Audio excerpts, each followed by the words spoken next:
Hi, it's Steph. I'm out in town running some errands and I came across this aged cow manure for sale.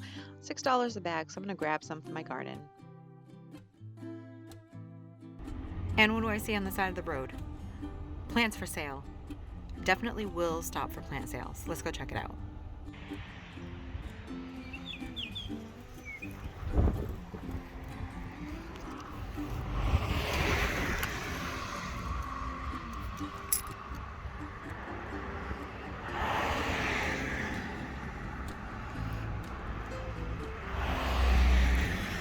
I appreciate that they mentioned that it will spread. That's actually good information, as well as whether it's sun or part shade. These are great size containers too. Columbine, $7 a pot. Phlox, lots of bleeding hearts.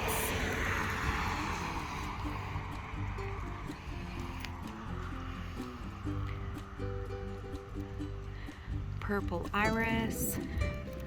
Says will multiply. Hens and chicks. Some strawberry plants. And these look like really nice, healthy divisions. Hyssop. Dark pink phlox. And some more iris. It has yellow flowers. And they have other stuff. Montauk daisies. These smaller ones are $2 a pop. Small strawberries.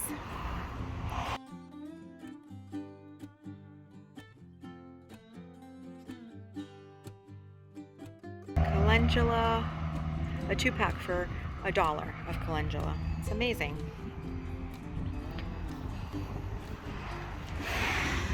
Columbine sun or part shade. $2. See, these are amazing plant sales. Some more hens and chicks, and look how healthy these are. Gardener definitely lives here.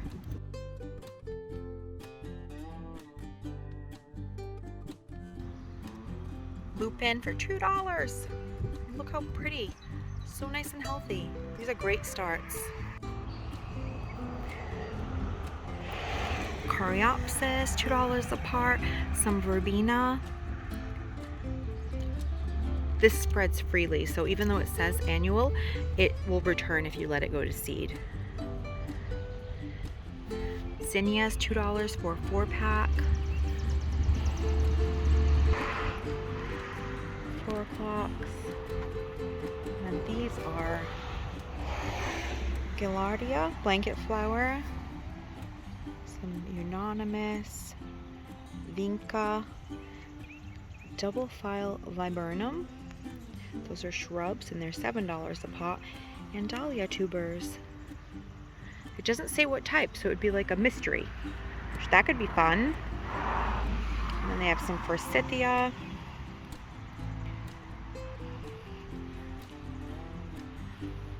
So cool.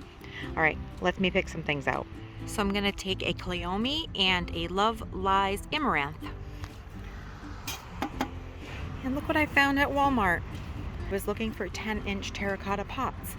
And I walked into Walmart through the garden center naturally, and they have a stack on this pallet of 10-inch pots. So I picked one up. It's the Pennington brand.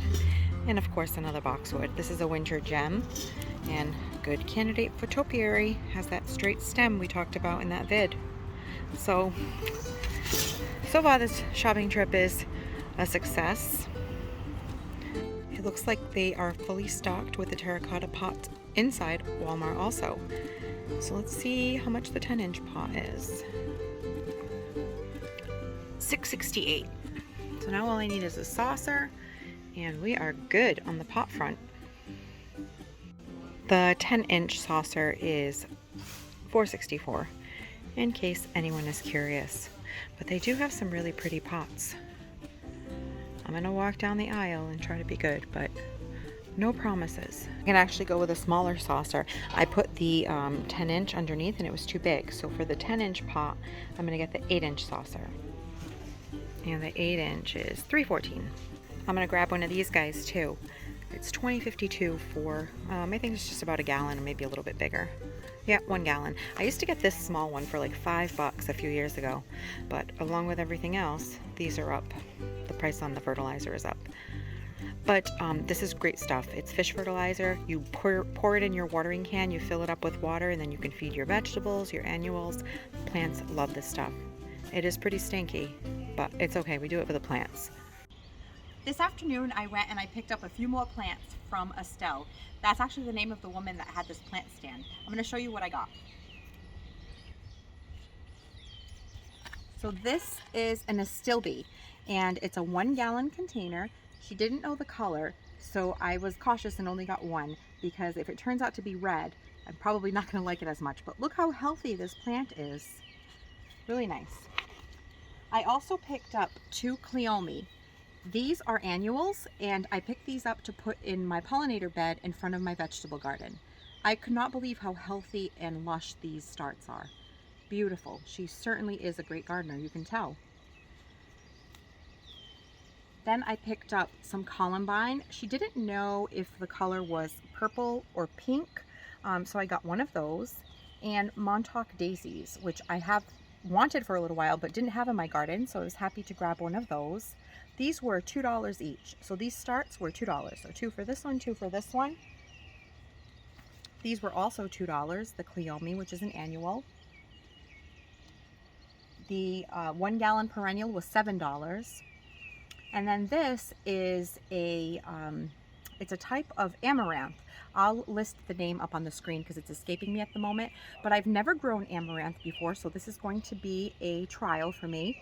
And she did say that the color was like a deep pink red, so that'll be cool. I'm going to try this one. This one was only $1. And then as I was leaving, she sent me off with a parting gift. She said, have you ever grown anise or hyssop? And I said, no, not yet. And so she said, here, take one of these. She had me sniff it, and it smells like licorice, like black jelly beans. So she sent me home with this as a parting gift. So if you find one of these plant stands, definitely stop in. I was happy to see that the gardener was out in the yard, so I was able to talk to her for a few minutes, and she was lovely, and she explained about a lot of these plants and gave me this to take home. So all in all, I went yesterday and I didn't have enough change on me. I had bought 2 plants then, and then I went back today and loaded up on a few more. So if you see a plant stand, stop. You know, you can get really affordable plants, and you're helping out a gardener. So here are all the plants that I got. I got 3 annuals, so 2 Cleome, 1 amaranth, and I got 4 perennials, an Astilbe, a hyssop, a Montauk daisy, and a columbine. And I paid $16 for all of these plants because she threw in one of the plants, the hyssop. But look how inexpensive that is. First thing I'm going to plant out is the columbine. And this is a woodland bed that I have here. And I have a couple of other columbine dotted around the bed. So I thought this would be a great place to put it. And that way I can wait it out and see what color it is. If I decide to move it later, I can always do that. When I posted my video last time about buying plants at a plant sale, a person made a great comment, and they said you want to be careful not to bring home anything invasive. So if you aren't familiar with a plant, it's a good idea to just take a couple minutes, do some research on your phone, and decide whether or not it's an invasive species. And because if it's something you don't want to deal with, it's best not to bring it home. And I had already mentioned, but I'll, can mention it again, that you also just want to make a, take a quick look and make sure that there are no weeds in the soil. If there are, you want to just pull them out and discard of them in the trash or something before you plant your plant.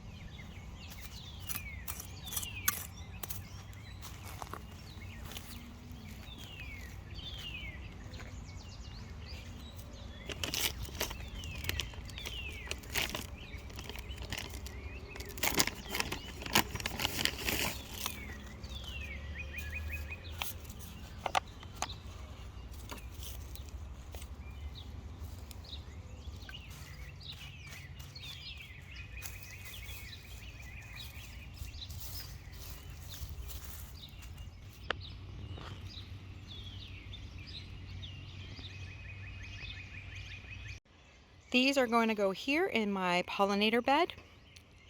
So I'm going to go ahead and place them and get them planted. Here in this corner, I have some wild bergamot or bee balm. So I think I'm going to put the hyssop right next to it, since it's also an herb. So that's going to go right there against the fence.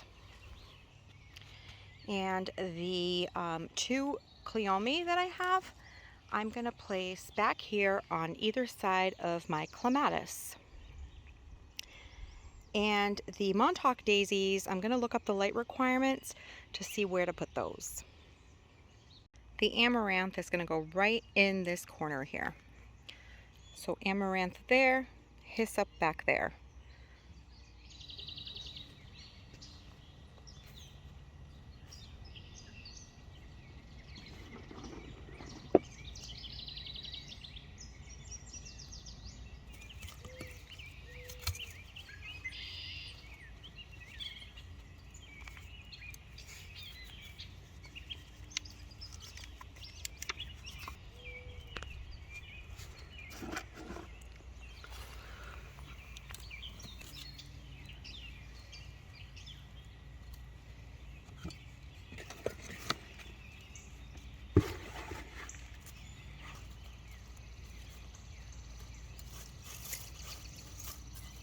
I finished planting out this bed.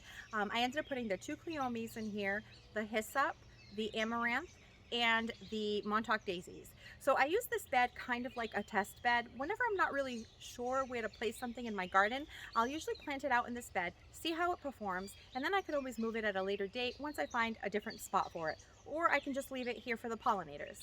So the last step is just to put a fresh layer of mulch, and this bed will be done for the season.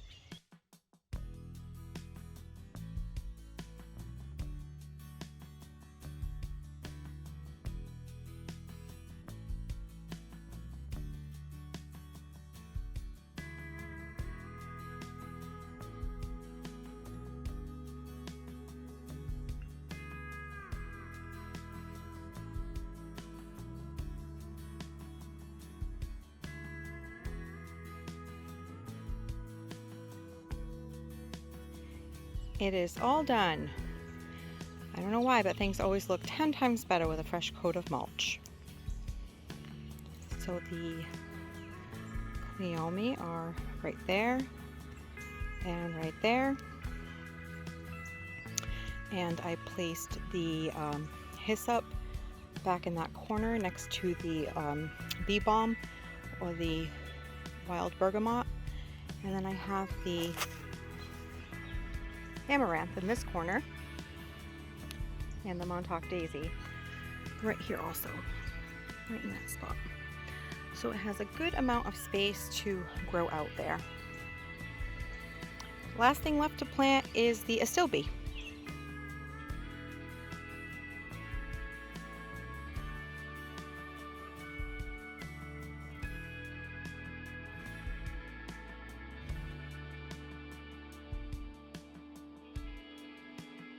And here it is, right in this grouping of 3. Once it fills out, it'll look really nice going around the corner.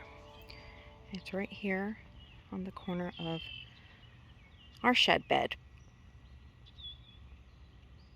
Here are the terracotta pots. I ended up getting 2 at Walmart because I remembered I had 2 small ones that needed planters. And then this one I haven't trimmed up yet, but I have a matching pot like this that I believe it will work in. So my growing collection of boxwood topiary. Well, that's it for tonight. I got everything planted. I'm just gonna finish watering things in, and then it's time to go in because it's starting to get dark.